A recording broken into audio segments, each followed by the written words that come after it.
Welcome. The idea of this workshop is to just give a basic introduction of how PRAAT works. There's many things that you could do with PRAAT, but just, that's kind of the knowledge that you get when you already know how to manage the first basic stuff in PRAAT. So, I can give this workshop on the basics, and then I can help you with much more stuff if needed later in the future. But for the moment, this is the thing that I plan to cover today in this workshop. And the first thing to do is try to navigate the basic functions in PRAAT. And we're going to know how to open a file and record new audio using PRAAT.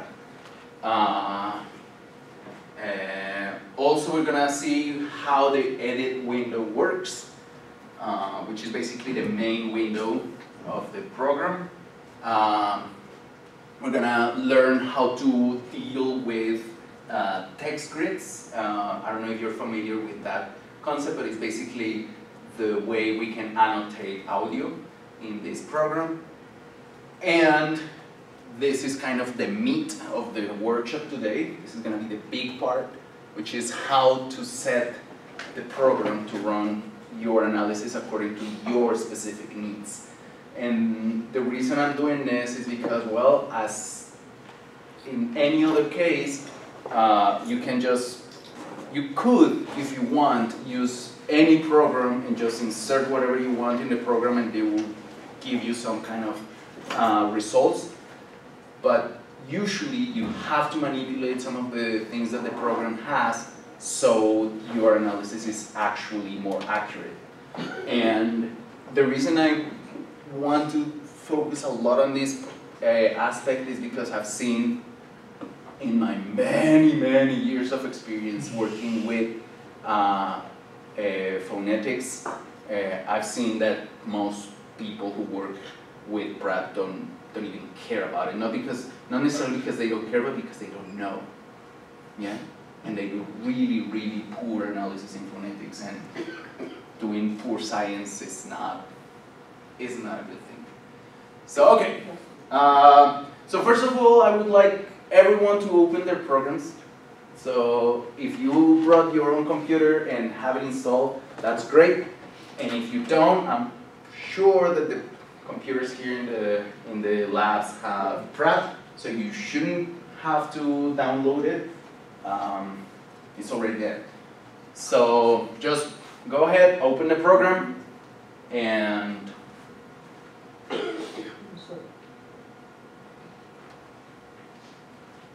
the first thing that you're going to see when you open the program is going to be these two windows that you see here.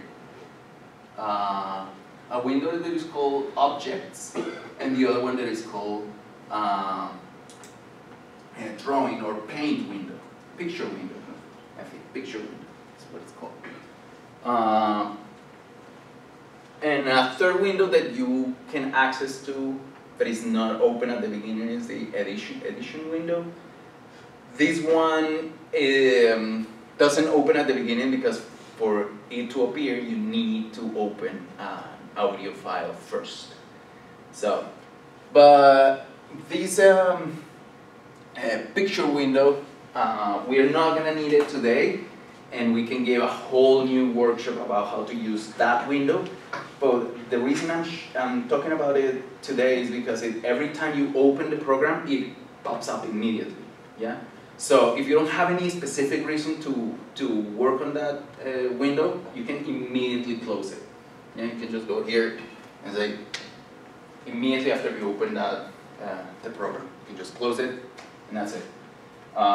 It's only needed when after you have done all your analysis and you have everything ready, you get the information that you have in your edition window and put it there. And it gives you really beautiful spectrograms and all of that. But for the moment, we don't need it. So, okay. So let's talk about first the objects window. The objects window is the place, it's like the basic window that is where you're gonna start opening your files and manipulate them in some way. It has all these many options that we're not gonna talk about these ones today because they're too specific for two specific functions. I'm just gonna show you a couple of them that are the most basic ones. Starting with very basic, opening a new audio file. Normally you're gonna have to have your audio files already in your computers. Do you have an audio file with you, or should I share something? Or maybe you can show even how to record them. Yeah, I'm gonna do that, but I need to know if you guys have an audio file that you want to work with right now. If you have it, that's great. If not, I can give you one. That's fine. But for the moment, this is the objects window, and let's see how to open audio files. Very easy. The first thing you have to do is, I'm gonna show actually. I prefer showing here.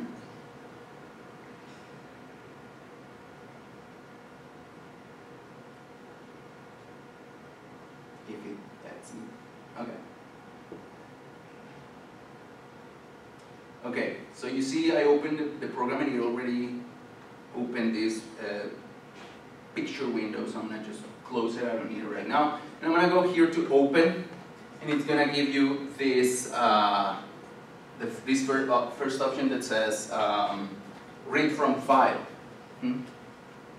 And right below it, you see one that says open long sound file. Those are two different kinds of options to open files, and the reason is long files take a lot more of the resources of the program, and you can't do many things if you open a very long file. You still can observe it, you still can kind of do some small analysis, but the program gets too slow, too heavy, and you don't want that. So the idea is that if you have a long file that you want to open, you can do it, and you're going to be able to see it and kind of get a sense of it, but I do not recommend working with long files. I suggest you having short files, and by short files I mean probably 10 minutes long. That's a good size, or probably below that. Okay, if it's 2 minutes long or more, you can open it with open long file, but you're gonna have some restrictions in your analysis. Okay, so that means another recommendation: if you have a recording that's like 30 minutes long, go to an edition software, an audio edition software, and you can cut your audio, and then when you have it cut, you can open it with PRAAT. Okay?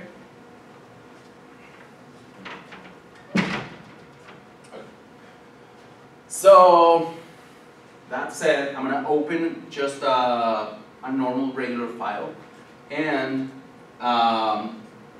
also something that I needed to say. PRAAT opens a wide variety of audio files, but for phonetic analysis, I strongly recommend using high quality audio formats. For example, WAVE, and what's the other one?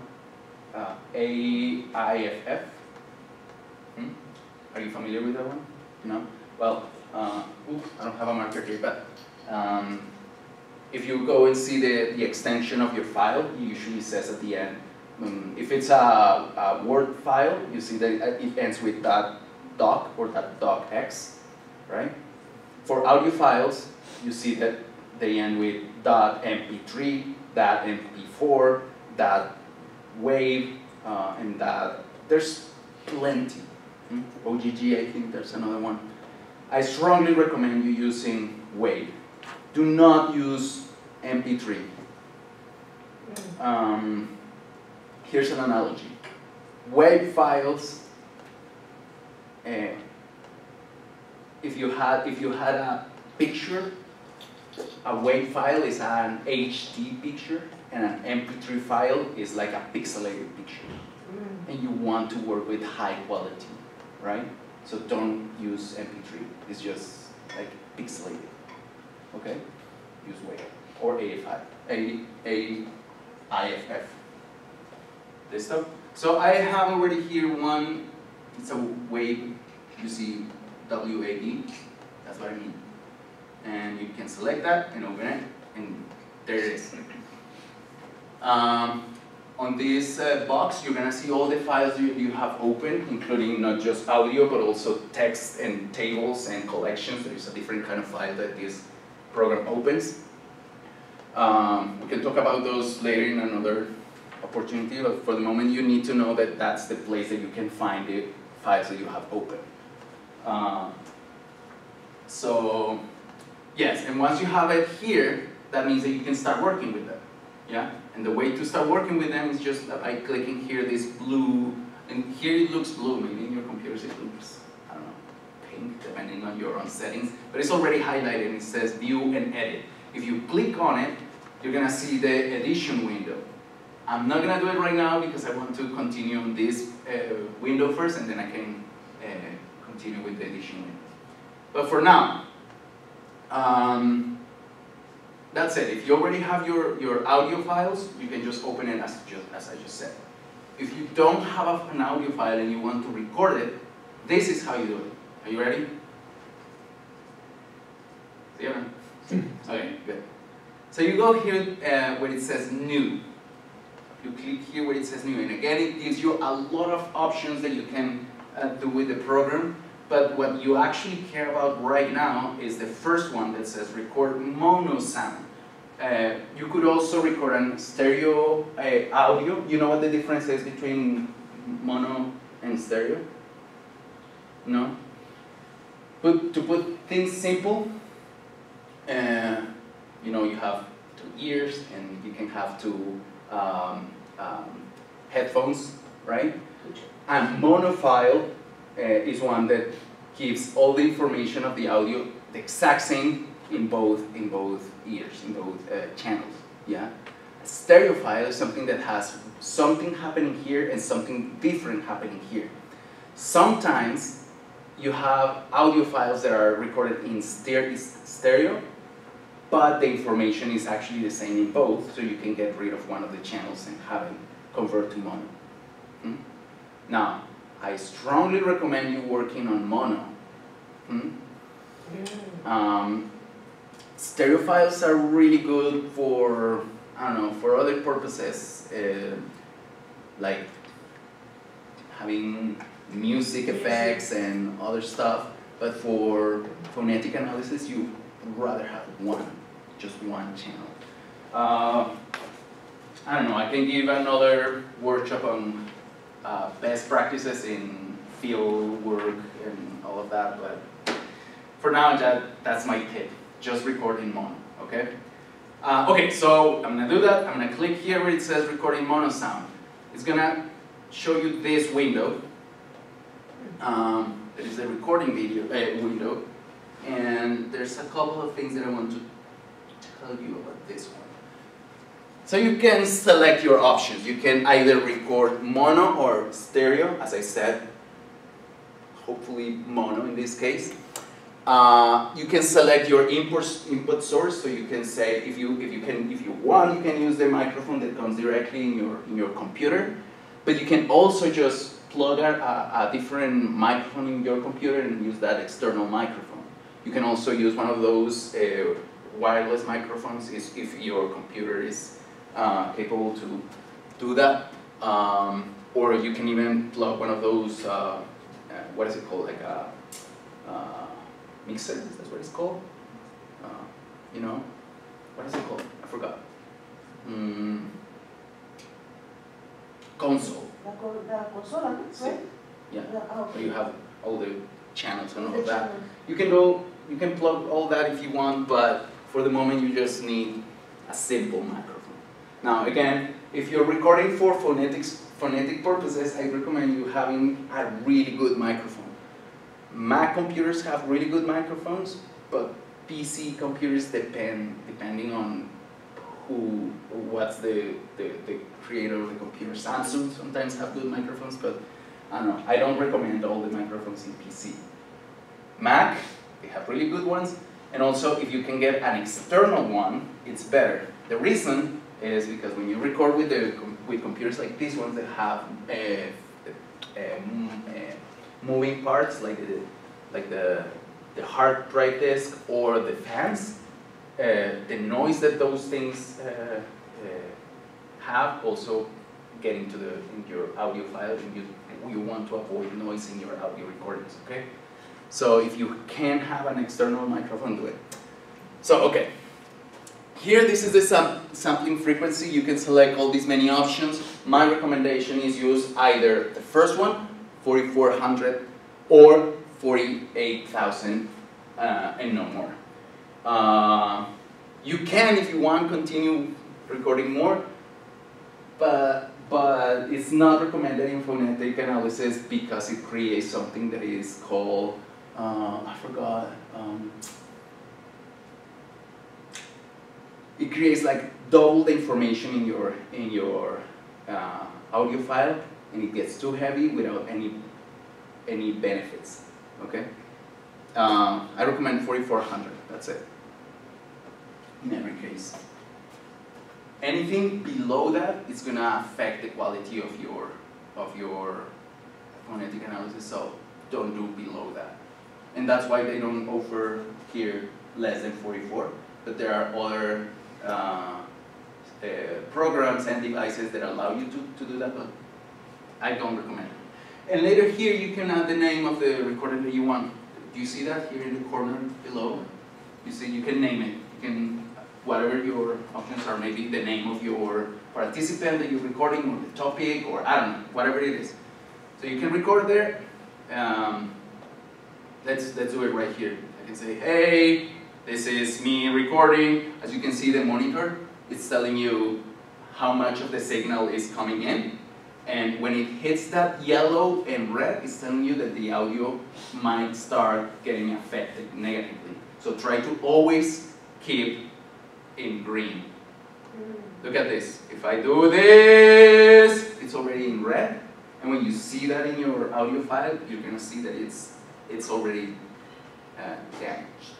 It doesn't work. Not for phonetic analysis, at least. So, okay, I'm going to save it and close. And there it is.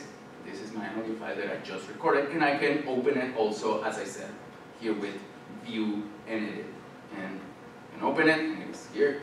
Remember the part that I said it was in red? Is this one. You see? And if I zoom it in, I'm not show you later how to do that later, but if I zoom it in enough, you see that the waves get to the ceiling and they get cut. Yeah? And if it's cut, we lost information. That's why you don't want it to get too red. Okay? Do you have questions so far? Everything fine? Okay. Good. So that's basically the things that you need to know about the objects window. I'm gonna go back to this one in a little bit when I talk about creating text scripts. But for now, just a question. This sound recorder system has the wave format by default? yeah. Yeah, but no, yes and no. Let me tell you immediately. Thank you for that question. That's a really good question. I'm going to do it again because I want to show you something. If you record, let's say you record here, blah, blah, blah, blah, blah, blah, okay, perfect. You stop. Now, if you don't save this, if you don't go and say, please save it, the program is not going to save it in your computer. Okay? It's going to be there in your virtual memory, as just working memory for the moment, and then when you close PRAAT, your audio is going to be lost. Okay? So it's a good practice that if you really need to keep that file, save it immediately. How do you do that? You go here in this same, there's two ways to do it. Immediately after you finish recording, you go here where it says File, and you say Save as WAV file, or all these other options. I recommend WAV, okay? So just, you can do it immediately there, and you can select the folder that you want to save it in, and you just give it a name and whatever. That's one way to do it. The other way to do it is, once you have it here in your objects window, you can click on it and then go here where it says save. You can click here and set save as web file, or a IAFF file. Okay? You can save it there, and it's going to give you again the same window where you can find the folder in your computer that you want to save your audio files, etc. Vale? It's a very important question. Thank you. Okay. Oh yeah, a couple of more stuff. You can, if you forgot to give it a name, or if you change your mind and say, oh, I don't want that name for my audio file, you can click on it, and then below you see that there's this button that says rename. You can just click on it and change the name. I'm gonna call it now David, because that's my name and that's the only word I can think about right now. And I use that one. But okay. And if you want to have a copy of that one, a copy, but not necessarily in your computer, but in PRAAT, just to be able to work, you can also click on the file that you want to do and just copy it, and it's going to create a copy here. It doesn't mean that you have two audio files in your computer. It means that PRAAT is going to understand two different files out of the same one. Okay? Does it make sense? Okay.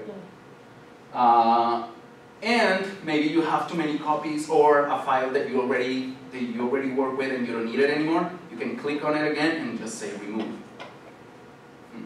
But once you do that, you lost it forever unless you haven't saved it in your computer. Okay?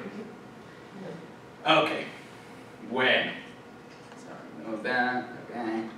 So now let me show you how to create text grids. Text grids are the way that you can see your audio file. You can see it in the edit window.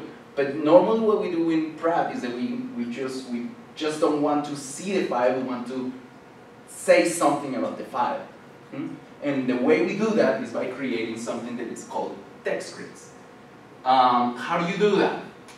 Easy, very easy. You click on the audio file that you want to work with, and here you see all these many options that you have here on the right. You're going to click where it says annotate. You're going to click on annotate, and then it's going to show you this small window also that says this small menu, and the one that you want is to text grid. Okay? I don't know why it's called to text grid, but okay.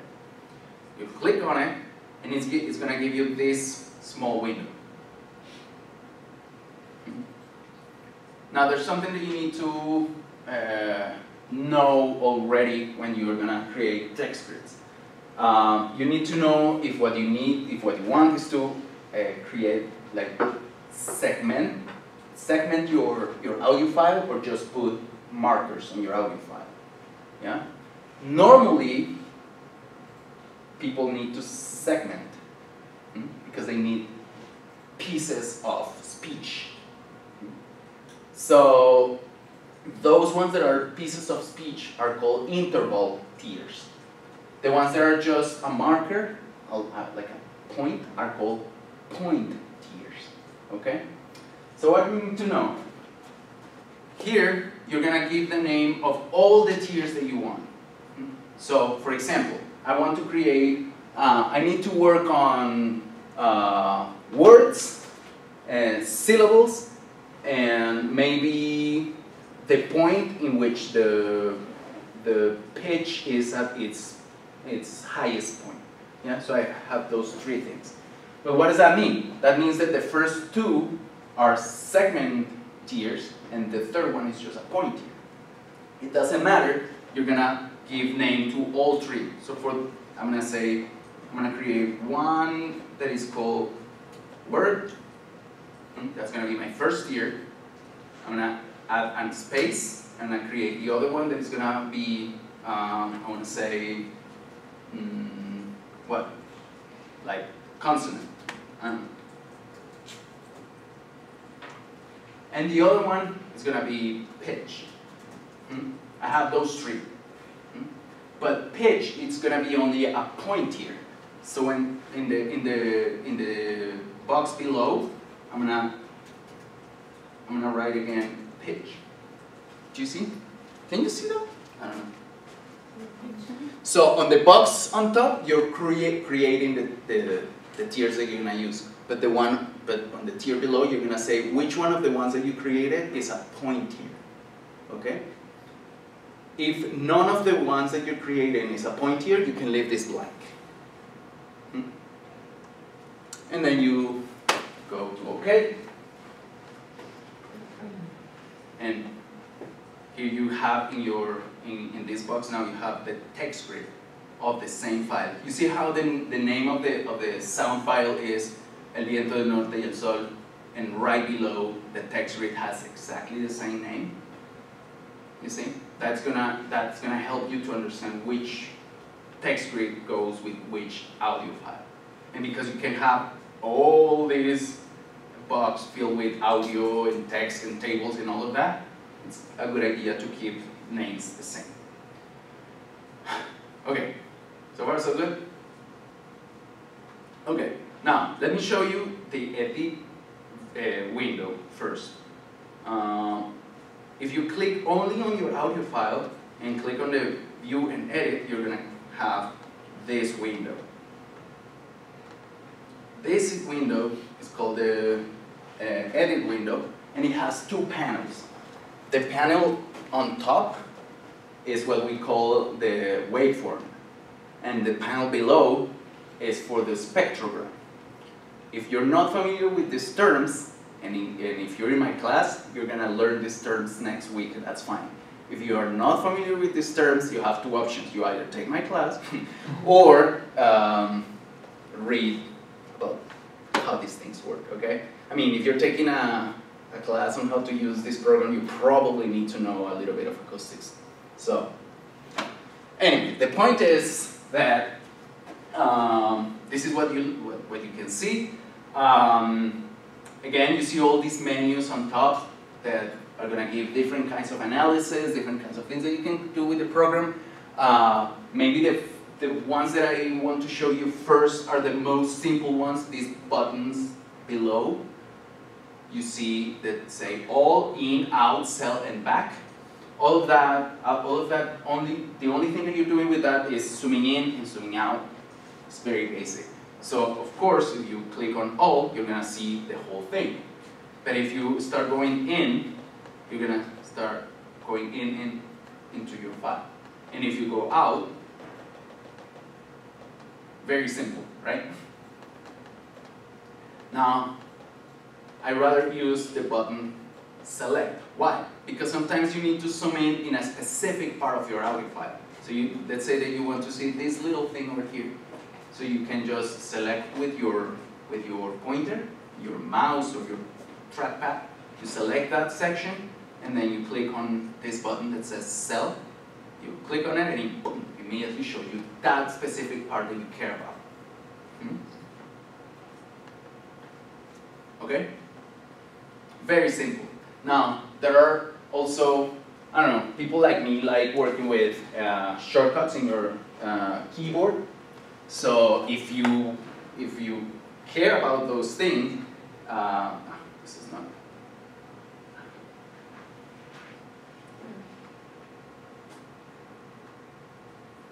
These are the shortcuts.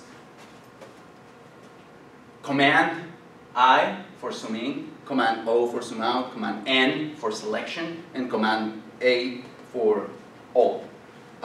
If you're using a PC, you just, instead of using Command, you use Control. You put Control button, and that's it. Okay. Everything else remains the same. Okay. What else can I tell you about this? Oh yeah, you can also, there's just another way to save your file. I showed you two ways to save your file. This is a third one, an audio file. You can just go, you open the edit window and you go here to file, and you can go here where it says save selected sound as a WAV file.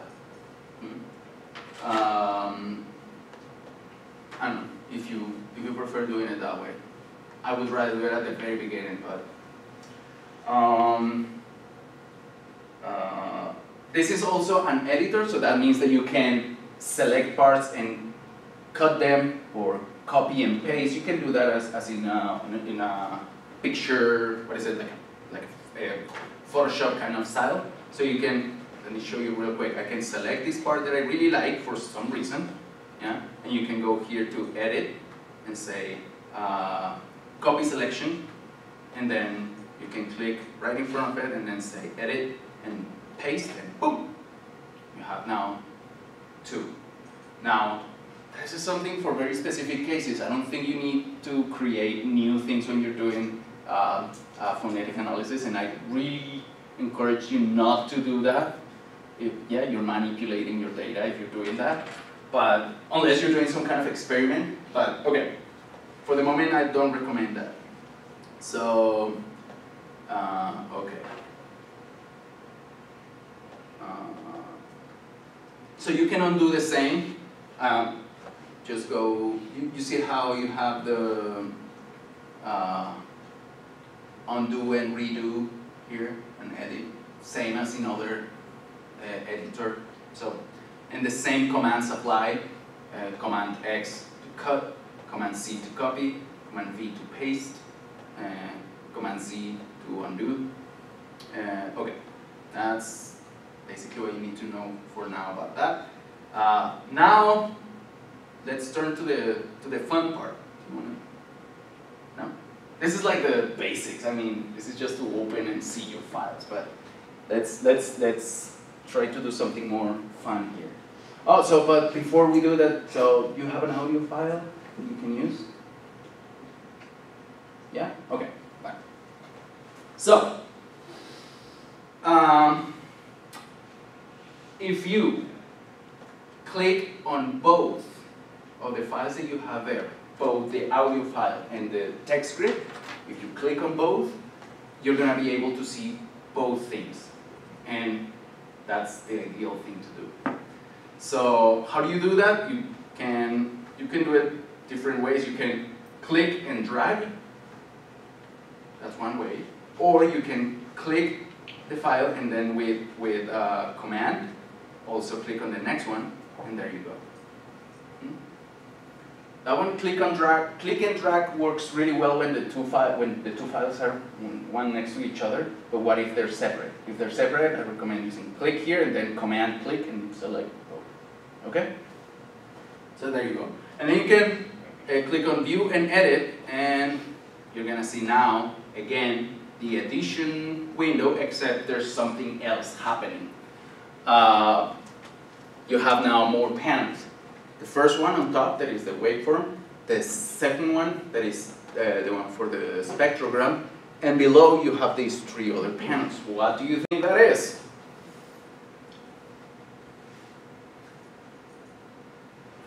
Tiers. The tiers that you just created, right? And you have the names of the tiers right here. Remember that I called mine word, consonant, and pitch. Well, you have them there now.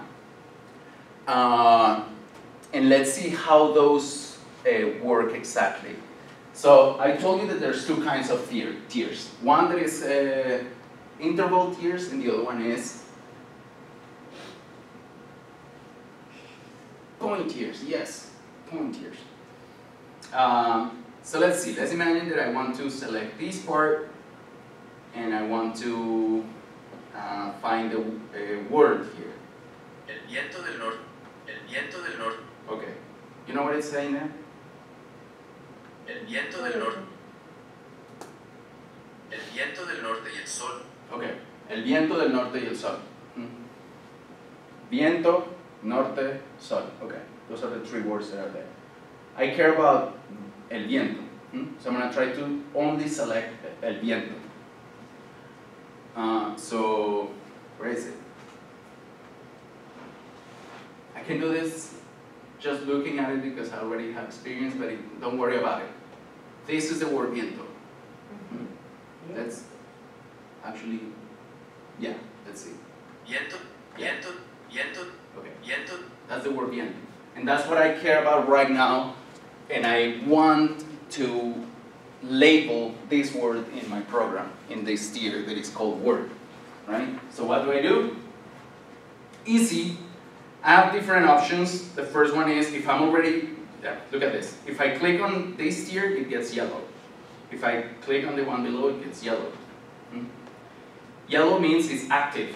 That's the one that you're going to be annotated in. Yeah? And because I want to annotate in Word, I'm going to make sure that that tier is yellow.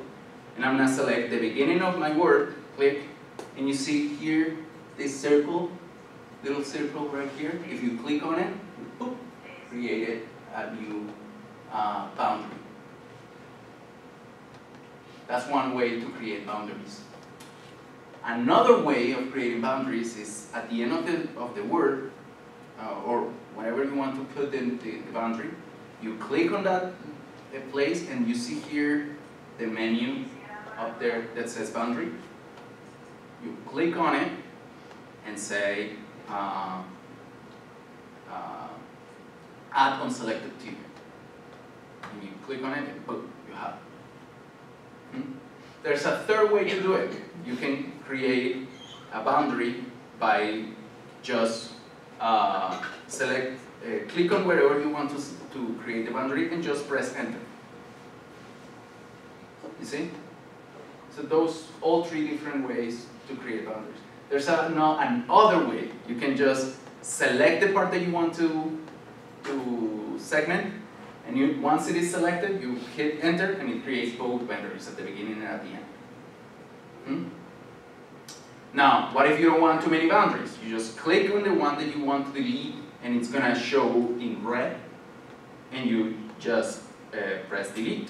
Oh no, wait, option delete, and it deletes it. Or you can click on it and go here where it says boundary and say remove, and you can remove it that way. In case you need too many. You have too many things that you don't need.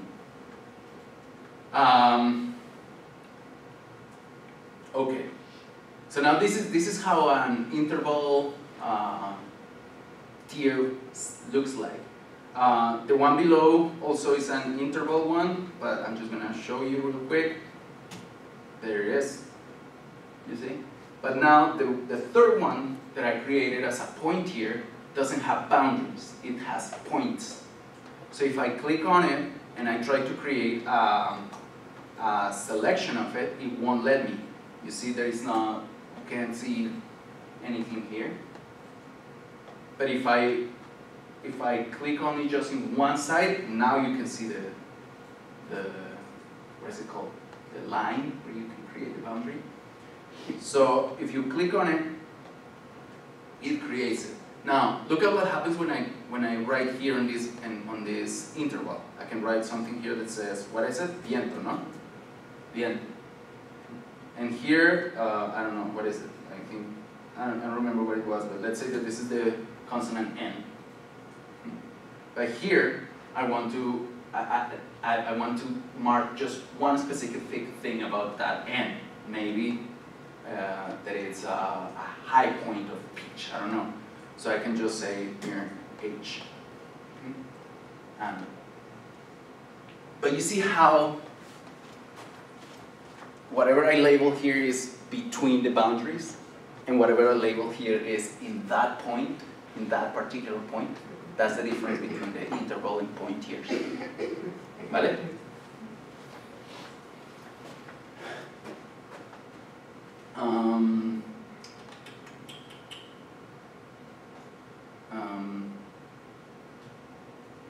Questions so far? No? It's very simple. No? Okay. Listen. Another thing. One of the reasons I recommend you working with mono audio is because this is something you can do with PRAAT too. You can transform a mono audio into a stereo one, or vice versa, stereo to mono. Okay? So I'm going to create a stereo file out of a mono file, just to show you something. You can do that here where it says convert, and I'm gonna create stereo file. And the reason I'm doing that is to show you how it looks. You see, now you have 2 channels of waveform. One of the reasons I recommend you not working with stereo files is because the more panels you have, the less you can see. Things start shrinking, yeah?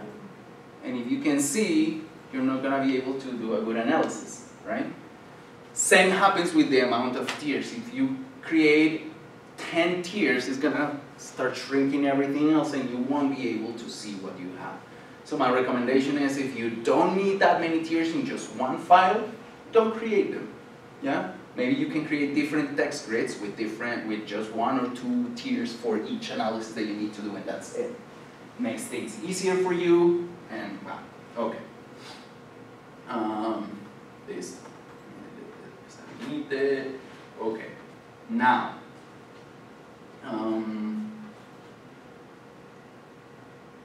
now let's talk about how to do analysis in PRAAT. So, something that you need to know about how to do analysis in PRAAT is, first of all, how to work with the spectrogram. The spectrogram is kind of like the place that you need to work. That's your main resource, okay? So you need to understand how it works. And having it here in this panel is like looking to a picture through a window, yeah? And the picture could be like this much, this big, and you decide how much of that you want to see. Normally, for acoustic analysis of vowels and consonants, you see this much normally, yeah? If you want to work with pitch, you see this much, okay? So, what I'm showing here right now, it's, let's see.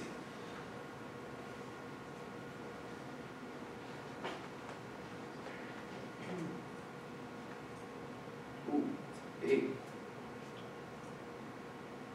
Yeah.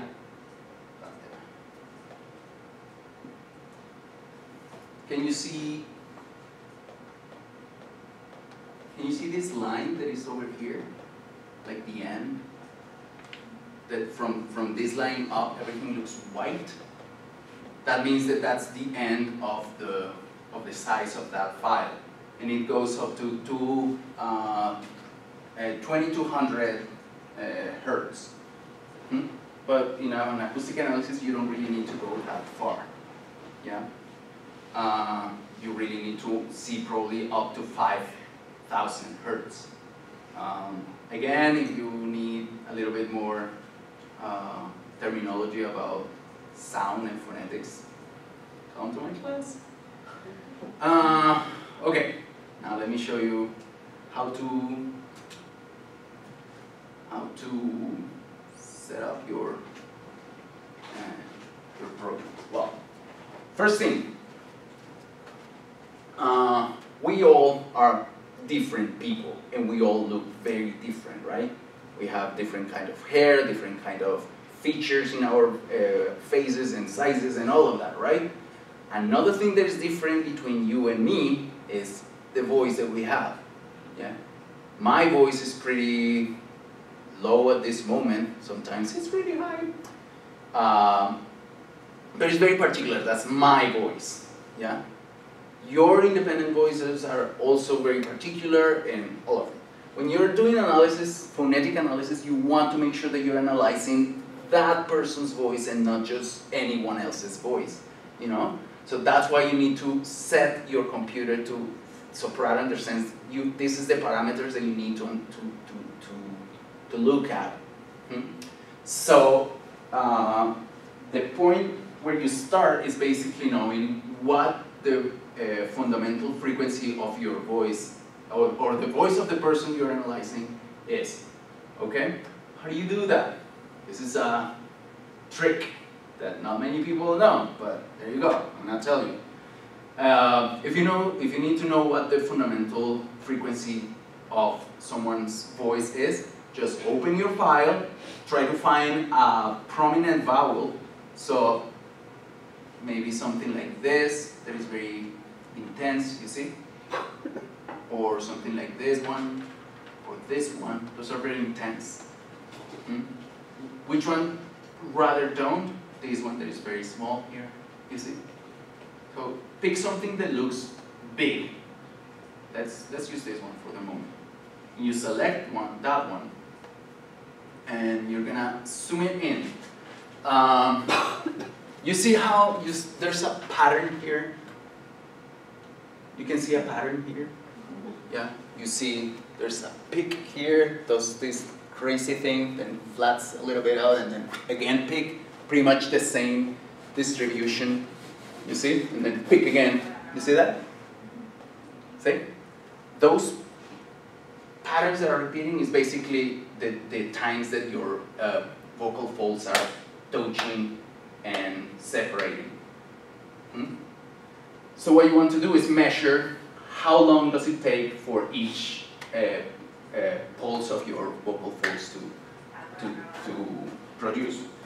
So how do you do that? Basically, it's very easy. You select peak to peak.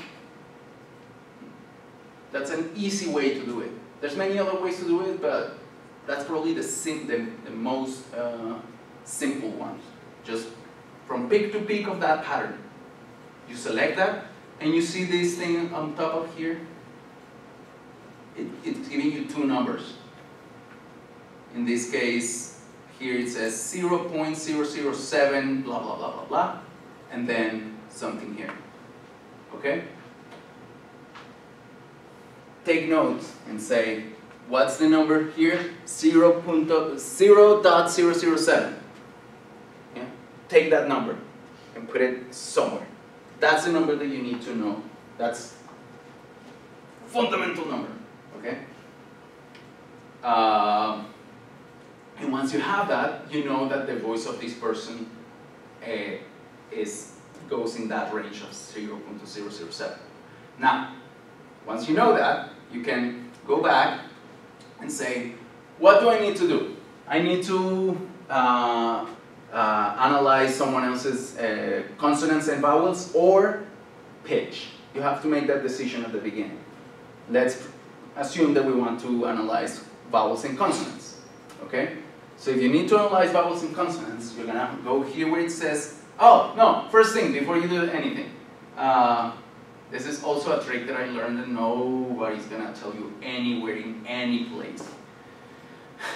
Go here to where it says View, and when it says Timestamp Settings, you click on that thing, and it's going to show you this window.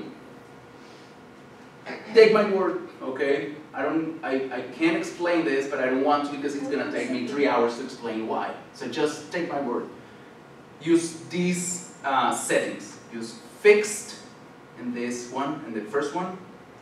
Where it says fixed time settings, you put 0.001. Okay? And that's it. And click on OK. Listo? The reason you're doing that is because you want fine-grained analysis. Okay? If you leave it in the standard settings, it's going to give you scatter analysis, very pixelated, something you don't want. Okay? Okay, once you do that, you go here to spectrogram settings.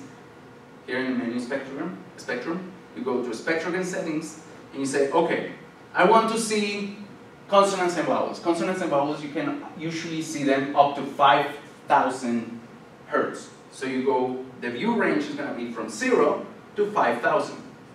So you're going to write here 5,000.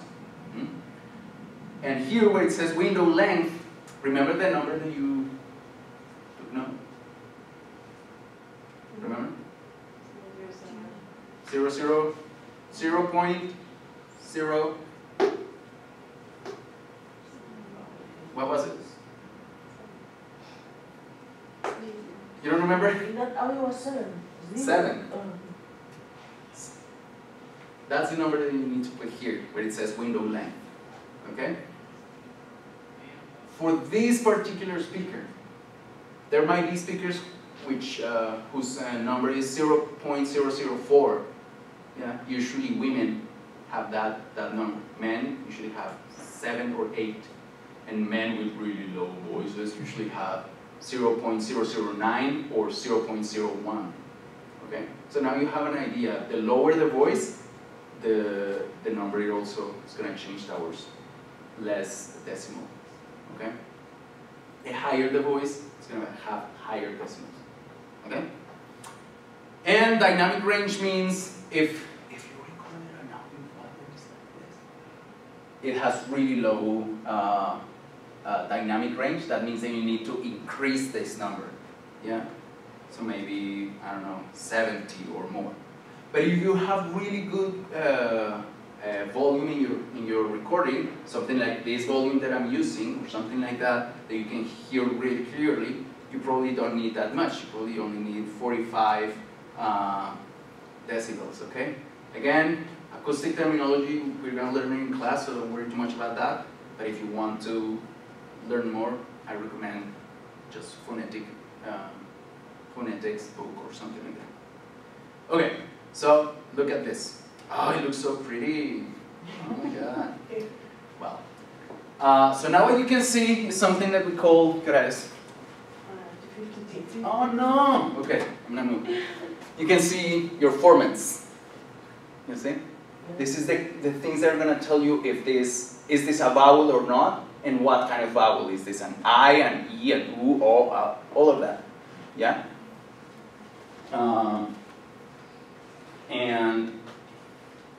But now if you want to see the analysis of formants that PRAAT does, you go here where it says formant menu, and you go here where it says show formants, and boom, it's going to show you these red lines. Yeah, it's an analysis that PRAAT is doing by itself. Now, there's something to know about this too. PRAAT is also doing it like blindly with the standard settings that it has.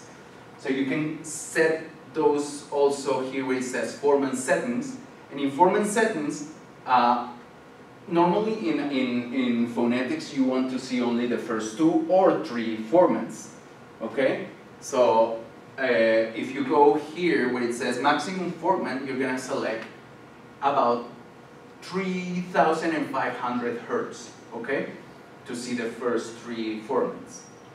If you want to see more formants, you go up and say 400, and if you want to see 5 formants, you say 500, and so on. Vale? When it says number of formants, you can just select 3. Just say I want to see 3 formants, and that's it. And remember the window, the number in the window length that I told you, 0. What?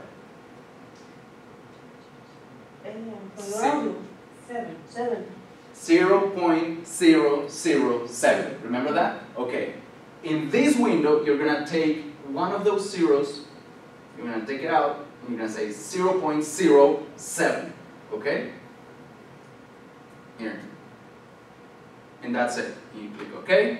And now, the format tracker of this program is going to do a better job. Well, no, actually it's doing a bad job because I changed something that I shouldn't have. Sorry.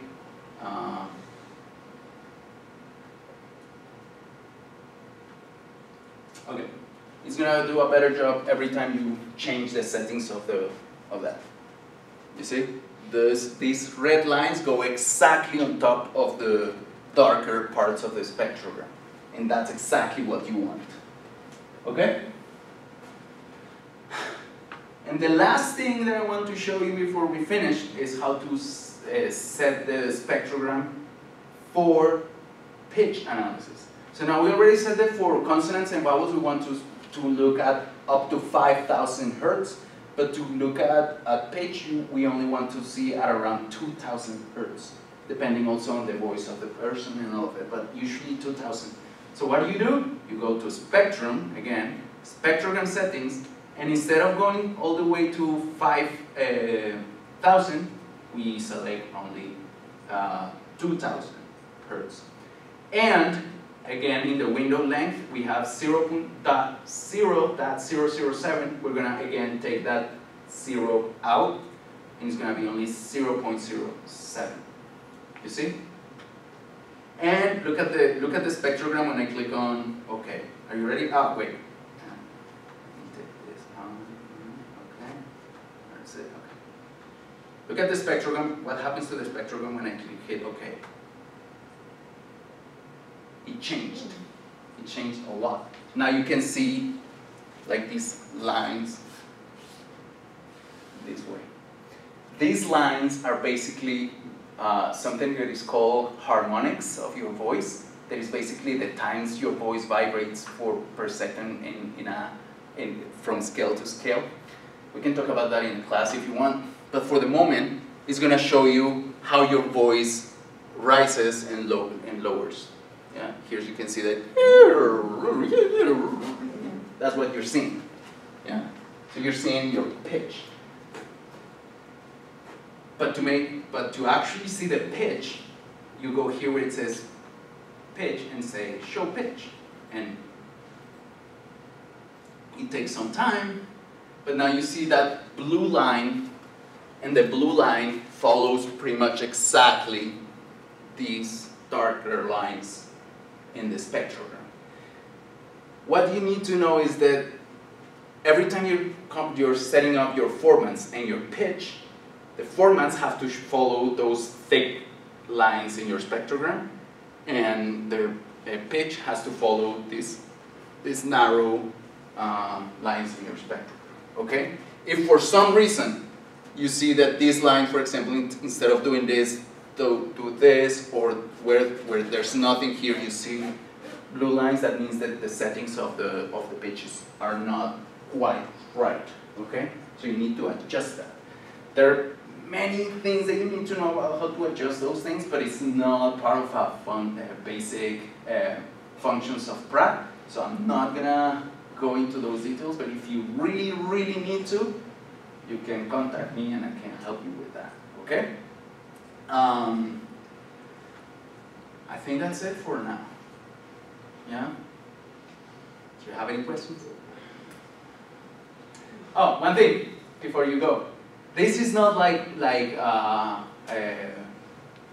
word that it says immediately after you type something. You have to say it every time. If by accident you close the program, it's gonna delete everything that you've been working on. So if you need to save the text grids, you go here in the edit window. In this one, you go where it says File, and where it says, where is it? Save text grid as text grid. As text file. You go click on it. As you can see, there's also the Command S function there, shortcut if you need. So if you're here, you don't have to go all the way to File and Save. You just click on Command S and it saves it, and you just select the place that you want to save your text grid, and that's it. Save every time that you're making any change to your text grid. Save it. Seriously, you're gonna. It's happened to me several times. Hours of work just gone by accident. And I think that's it for now. I hope it's helpful. And I don't know. You don't have any questions? No. That's it. Thank you. Thank you for coming. Thank you.